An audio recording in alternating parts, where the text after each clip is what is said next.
Eu sou seu fã, sabia? E exatamente por isso te quero longe. Não existe bala perdida. Você tem que passar por aquilo. Ou aquilo tem que passar por você.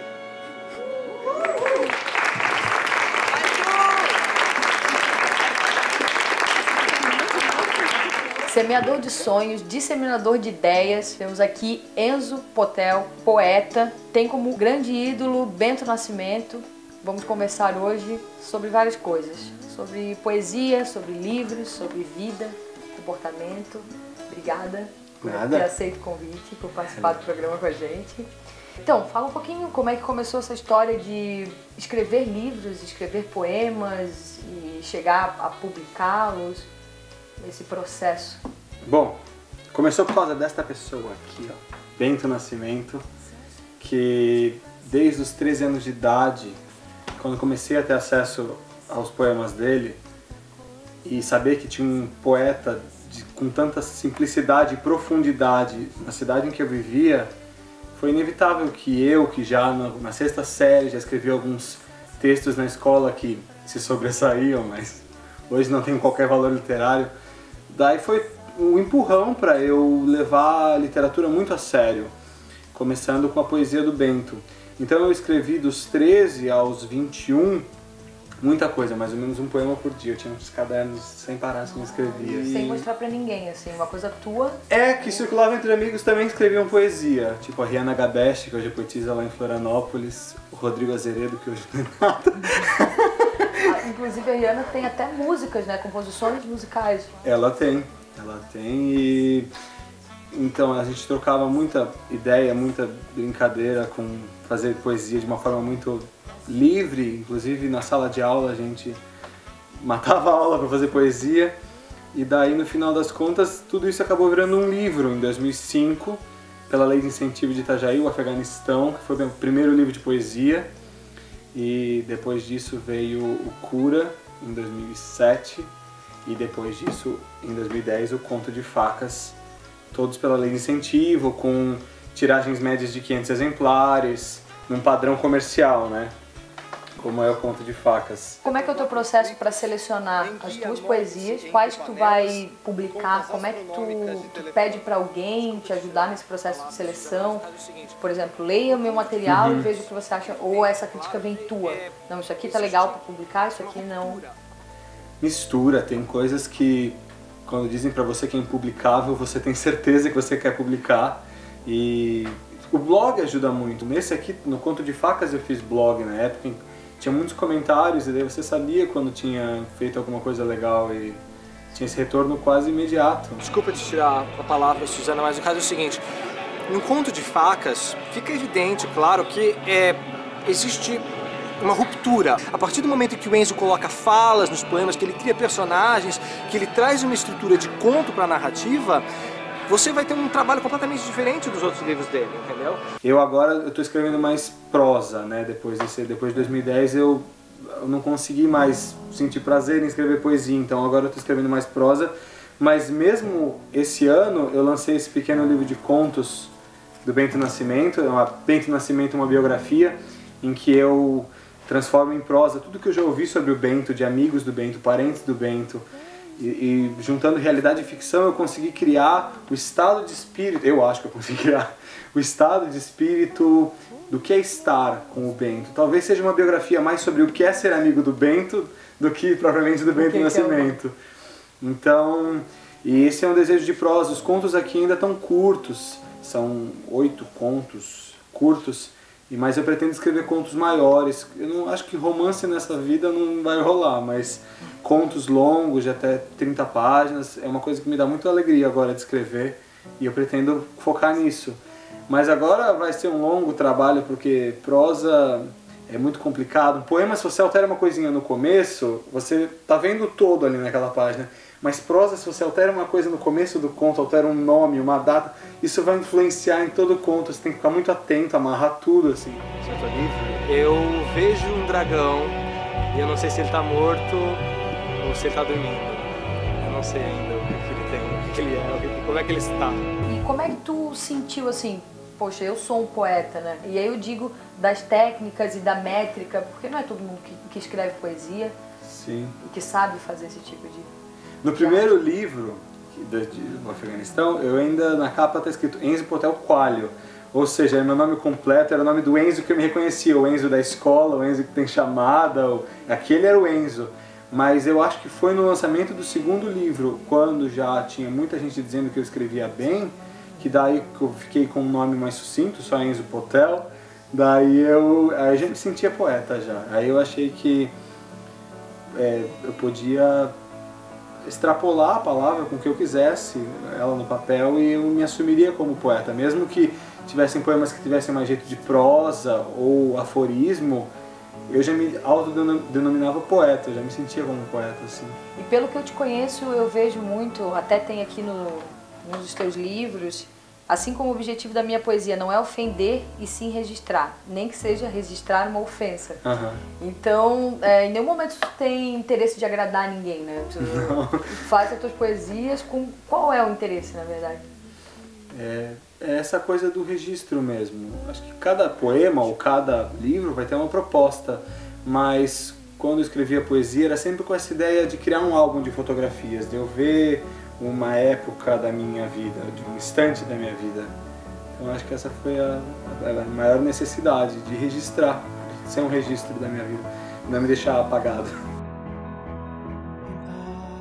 Do Afeganistão, que é um dos livros que eu li, esse eu ainda não tive a oportunidade de ler, eu vejo que tem algumas coisas bem ácidas, assim, não ácidas para a sociedade, provocativas, assim. Sim. Então, eu sempre fico com dúvida, será que na verdade tu tem interesse de provocar ou tu é assim, sabe? E para as pessoas isso é uma provocação.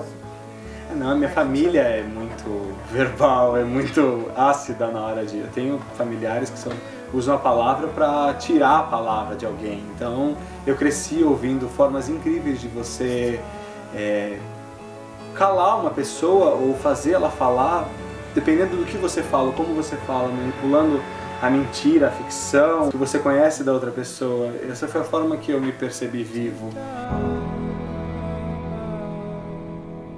Atualmente tu se divide, né, nas atividades aqui, mesmo na Casa Aberta, né? Queria agradecer o pessoal da Casa Aberta que cedeu o espaço pra gente gravar. E com a literatura escrevendo os livros. Tu tem vontade de um dia viver só disso, só das tuas publicações? Acha que é possível no Brasil? Eu acho que... Nossa, é legal essa pergunta, porque assim, se você quer escrever com qualidade, não quer dizer que você vai viver de literatura. Para viver de literatura você precisa criar uma escrita que atinja muitas pessoas a ponto de você vender muito. Tem gente que escreve muito bem dessa forma, tem gente que não escreve bem dessa forma.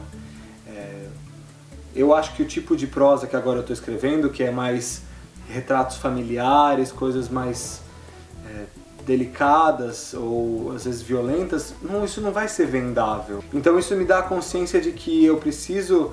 E me dá até uma alegria de que eu posso transformar a literatura totalmente prazer na minha vida. Eu posso isolar ela e nunca transformar uma obrigação. Não tem uma responsabilidade, eu tenho que fazer pra eu tenho que publicar daqui a um ano, tem que sair um novo livro.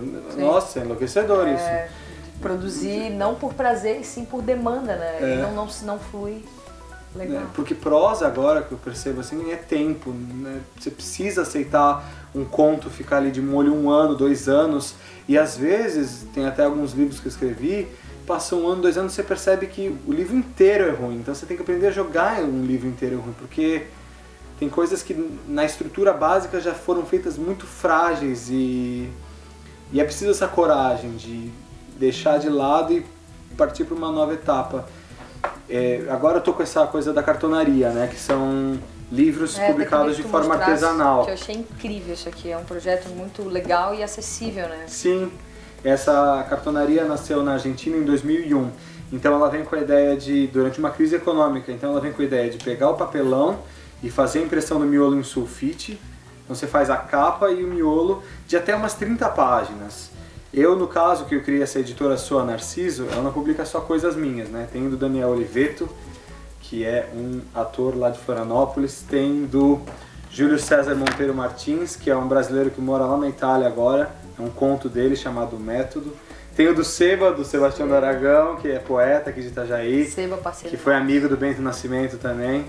Ele tem o livro dele aqui. E tu não conheceu o Bento? Eu não conheci o Bento. Eu assisti o documentário dele, eu tinha muita vontade de... Eu olhei o documentário e todas as coisas que as pessoas falavam e vídeos que eu assisti dele, eu falava assim, cara, eu ia me dar muito bem com esse cara. Chega a ser até complicado falar pra alguém que tem ele como ídolo, né, pra falar isso. Não sei, eu olhei o jeito dele, a forma espontânea, o jeito de cativar e cultivar amigos. Isso me fascinou muito, assim. E a forma leve, né. Eu li poucas coisas dele, mas até quero, através de ti, ter mais contato com a literatura dele, que eu quero me aprofundar, assim. Um cara incrível, né? Pena que a gente não teve a oportunidade de conhecer, mas que contribuiu. Deixou uma né? chama em Itajaí que a população tem consciência de que isso deve ser mantido. Isso é incrível, né? Porque Itajaí tem poetas importantes desde o começo do século passado. Mesmo Marcos Conder Reis, que morou nessa casa até os 8 anos de idade, ele não tem um retorno das pessoas como tem a poesia do Bento. De reconhecimento. De tocar principalmente a poesia dele. E ele publicou muito mais do que o Bento, ele tem uns 10 livros publicados ou mais, e o Bento, publicado mesmo, só foi o Selacanto, que deixou muita coisa guardada em casa, nos cadernos dos amigos. E o Bento é essa coisa mágica mesmo, gregária, de unir vários tipos de pessoas, e é incrível, assim, é apaixonante como alguém consegue ser tão doce, tão imaginativo e tão próximo, acima de tudo, né? Muito legal, Enzo, saber das tuas influências, aprender contigo. É um cara tão novo, com tanto conhecimento, acho que é um exemplo para todo mundo que está em casa, né? Para jovens que se interessam por tantas outras atividades que não acrescentam em nada, e assim, a literatura na vida com certeza fez a mudança. Eu que te acompanho desde criança, a gente, né, tem contato desde 14, 15 anos. Sim. Sempre tinha uma pontinha de... Maluquice também, a gente tinha uma conexão disparada com a vida, sim, né? Totalmente. E aí também vem também a identificação que a mesma que eu tinha com o Bento, de ter contigo, de sentir realmente que dentro dessa multidão de pessoas tão iguais, a gente, modéstia à parte, consegue ser diferente, né? A gente não precisa seguir essa mesma leva. Não, né? Nem da forma de vestir, nem da forma de se posicionar, nem da forma de ver a vida. Acho que isso é muito legal. Por isso que a gente fez questão de te chamar para fazer parte do programa. Acho que vai ser enriquecedor, assim, para quem está em casa, para a gente também, sempre aprendendo. E, pô, te agradecer muito, né? Muito. E divulgar, vamos lá. Conto de Facas. Conto de Facas, onde é que encontra? E o Bento Nascimento, uma biografia, estão todos à venda aqui na livraria Casa Aberta. Casa Aberta, vamos comprar. Então, Itajaí, Santa Catarina, Brasil. Muito obrigada.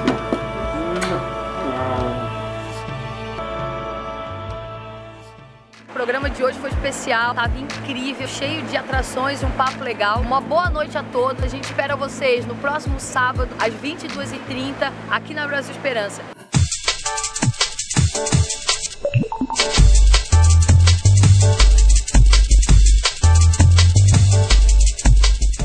Tá. Quer começar assim? Tá bom, não, Tá bom.